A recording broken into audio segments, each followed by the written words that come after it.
Hey folks, in this episode of Tool Talk, I'm talking about all of the table saw sleds and jigs that I've made throughout the years, some of which I no longer have. When I started making these videos, I was in a different shop with a different table saw. When I got this table saw, the old table saw, I gave to a good friend of mine, and all the jigs that were specifically made for that particular saw went with it, so I no longer have some of these.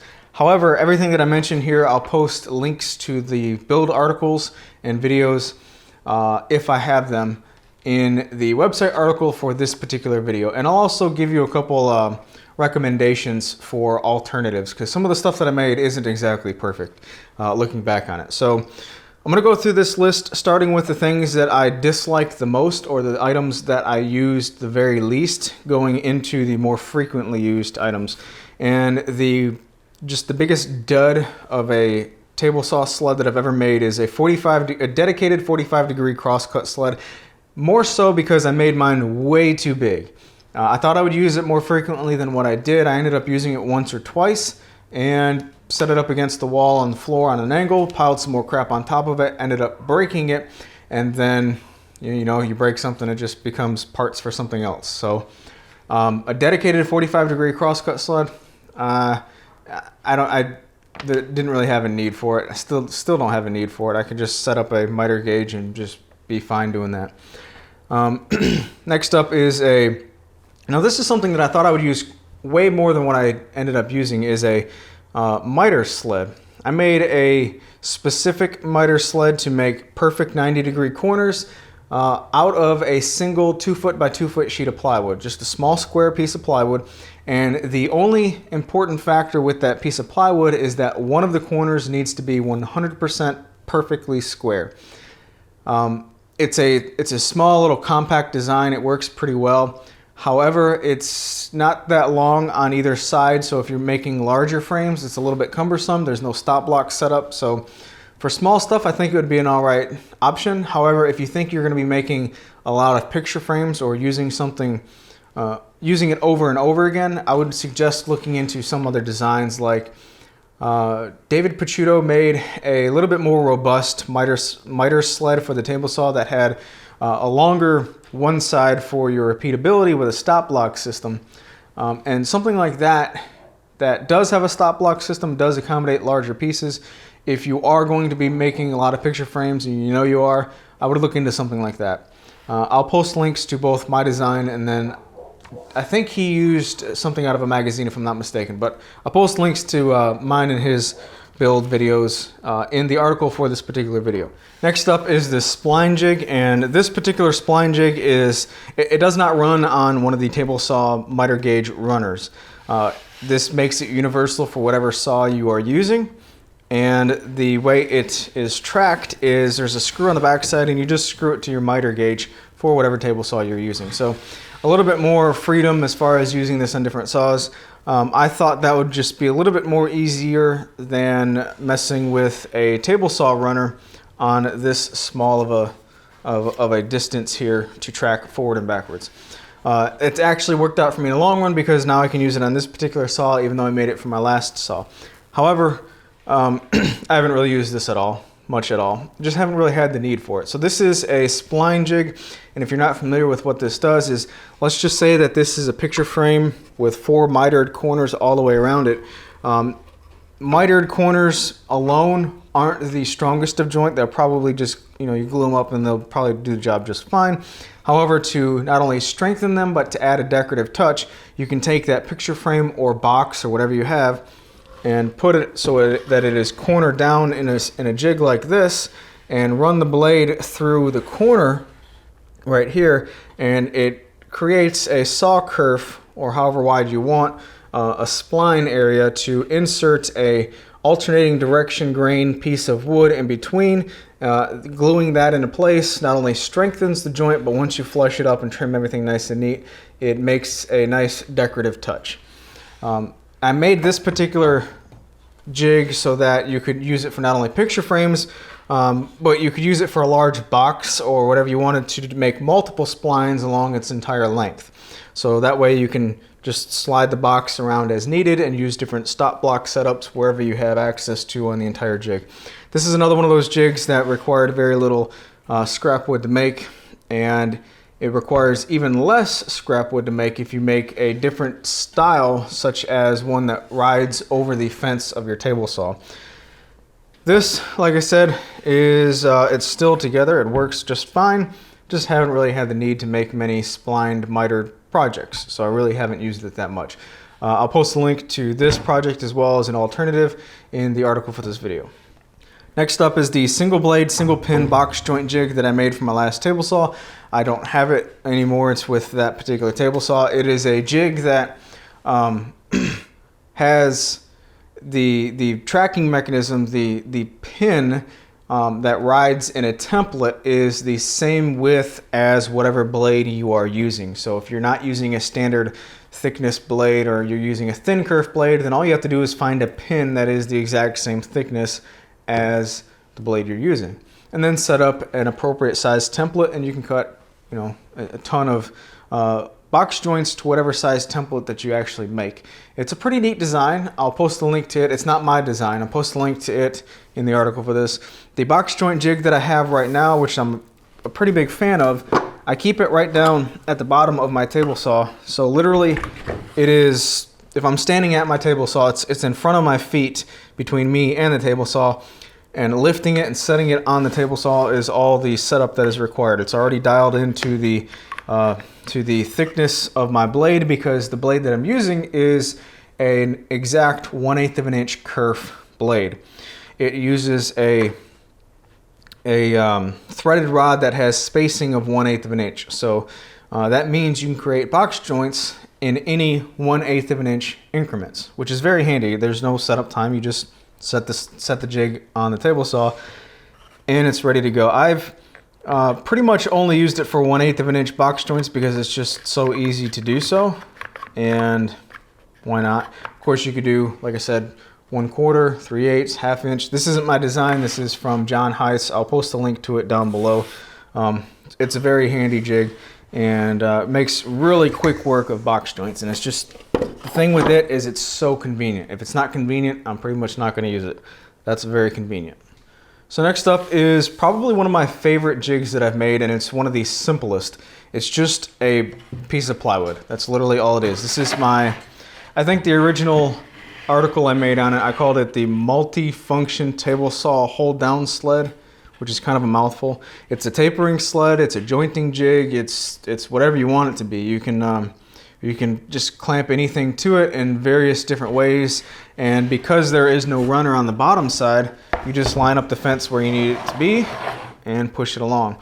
Now I've got a 3-inch on center spacing for these holes, and they're counterbored on the bottom side, so that regular, I think these are 5/16 of an inch diameter 3-inch carriage bolts, but regular carriage bolts can be inserted into any one of these holes, which allows you flexibility of moving everything around. And then I have a couple different hold down bars here, and this is just, I think these are pieces of hardwood that I got out of pallets several years ago. A washer and a wing nut, and this allows you to spin it around and hold stuff down as needed. And also these little pieces of scrap wood here and there, these are just stop blocks. So for whatever tapering situation that I had, I would put these in place and tack them in place with some like 5/8 of an inch brad nails, and that's it. When I need to remove these, just pull them off. They're just brad nails holding them down, and that's fine. It's like a sacrificial surface, as well as having all of these extra little hold down things. I've used this a ton, and it's just a very handy, simple jig to make. You're just drilling holes. You're not worrying about T-track or making any fancy hold down toggles or anything like that. It's just wing nuts, carriage bolts, and scrap wood and brad nails. So very simple little jig. I use this all the time. Well, not all the time, but I use it more frequently than what I thought I would, and it's saved my butt a couple of times as far as jointing some odd stuff before I had my jointer. This is my two-sided crosscut sled, just a traditional crosscut sled for a table saw. Nothing fancy at all. There's no bells and whistles to it. Just a piece of 1/2 inch plywood, 3/4 inch plywood for the rail on that side, 3 pieces of 3/4 inch plywood for the rail on this side, and a little piece of 2x-dimensional pine back here to prevent my hands from going towards the inside and getting anywhere near the blade. just a very rudimentary blade guard. Nothing fancy. It makes 90-degree cuts. That's pretty much it. No bells and whistles. I don't know the exact sizes, so I've got a capacity of 18 3/4 in between the rails, and the entire thing is about 44 inches long. I do use this as my, I guess, #1 sled right now for cross cutting on the table saw, but it's not my preferred sled. I use this because it's the most accurate. My preferred sled is a one-sided sled, which I'll show you in just a minute for cross cutting. But as far as this particular design goes, there's tons of different options out there on the internet already, so I had zero desire to make a video on this. I just got it done so I could actually use it. And if you're interested in something that's got a little bit more bells and whistles, a friend of mine, Nick Ferry's got a design that's got, he's got a sled that's got, I think, a miter sled built into it and some stop blocks. And anyway, his looks a heck of a lot better than mine. So I'll post a link to it in the description for this video. And now I'll show you the one that I think is my favorite sled. It's just a one-sided crosscut sled. All right, so this one is my favorite sled design.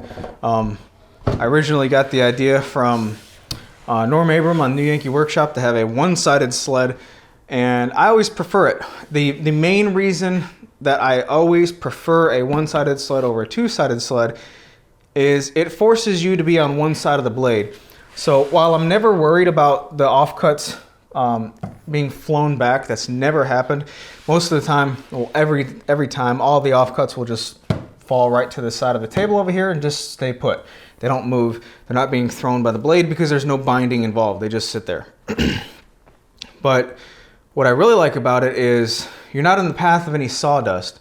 When you're, especially if you're just trimming off just a little bit off of one side, you're going to get all that sawdust spray to directly behind the blade or to the side that's exposed. So if you're on this side of the sled, you're never going to be sprayed with any type of the sawdust as you're making the cuts. Now there's two different ways that you can use a one-sided sled. I prefer to have the fence away from me, and that way if I'm making a cut and let's say the piece is, well, this long. If I'm making a cut, as I'm completing the cut, the entire sled is on the table, so I have, it's more stable. Everything is nice and stable this way. However, if I was to have this same style sled, but use it in the orientation in which the fence is on this side, if I make that same cut, as I complete the cut, most of my sled is off the table, and depending on what you're cutting and the sizes and whatnot, this may lose stability. And I want to have the most stability as I'm making the cut and as I complete the cut. So I've always preferred to have the fence away from me for that very reason. Now, it's, you know, 6 one way, half a dozen the other. If you're gaining stability at the end of the cut, that means you sacrifice it when you start, which is no problem because there's not really any danger when you're not in contact with the blade. So I would prefer to have to stabilize the sled before I make the cut rather than as I'm making it and afterwards. Personal preference, you may or may not think the same thing, which is fine. I'm not here to say that any one of these jigs is the best one. Experiment and try new things, and maybe maybe one of these will be a good option for you, one way or the other. But the reason I don't use this one anymore and I use that one is I did a bad job sizing the runner, and I think I did it I think I made it too loose when it was a humid day outside or something like that, and then it shrunk even more after it dried out. So there's just a ton of play in this, and I don't really use this as frequently as I used to because of that.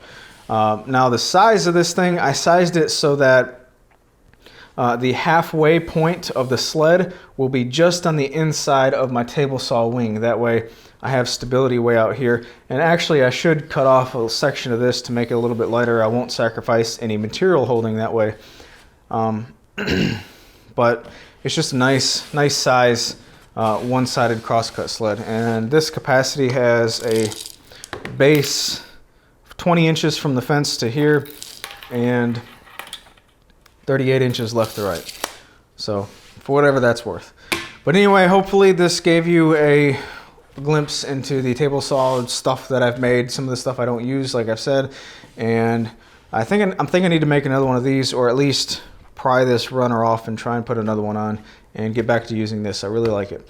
Oh, as far as setting my fences 90 degrees to the blade, there's so many different ways to do it, but I always find myself checking a 90-degree cut with my carpenter square. I've checked my carpenter square to make sure that it is square, and it's as square as my eye can see. So if I'm going to use it to check my pieces, then I used it to set up my fence. All I did was set up the square right here and screw the fence in place. I didn't go through any of the 5-cut method or using a dial indicator or any of that stuff. I'm going to be using the square to check it, then why not use the square to set it? So anyway, hopefully all this helps. I'll post links to all of this stuff in the article for this video, like I've said probably a dozen times already. And there is no video or article on my single-sided crosscut sled or my two-sided crosscut sled. I just made those so I could use them. But I will post links to alternatives. So anyway, thanks for watching. Hope this helps. You guys have a great day, and I'll talk to you next time.